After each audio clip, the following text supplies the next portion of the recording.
এখন যে বিষয়টি নিয়ে কথা বলবো সেটি হচ্ছে প্রাইমারি বিম ও সেকেন্ডারি বিম।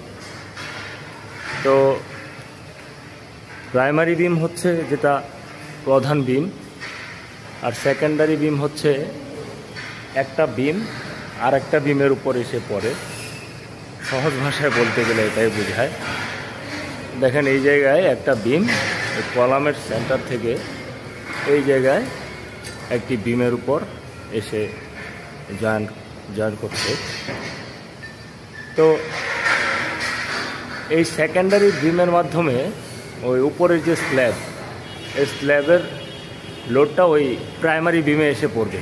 তারপর আপনার এই দুই পাশে সাপোর্ট আছে, কলাম আছে, ওই কলামে গিয়ে পড়বে। তো এখন কথা হচ্ছে ওই সেকেন্ডারি বিম কি মানে যে কোনো এক জায়গায় ছেড়ে দিলেই চলে, মানে ওই প্রাইমারি বিমের উপরে?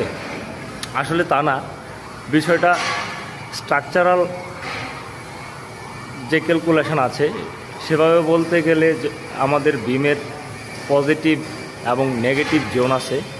তো বিশেষ করে এটা পজিটিভ জোনের মাঝেই ছাড়া হয়, কারণ নেগেটিভ জোনে ছাড়লে বেশ কিছু সমস্যা হতে পারে।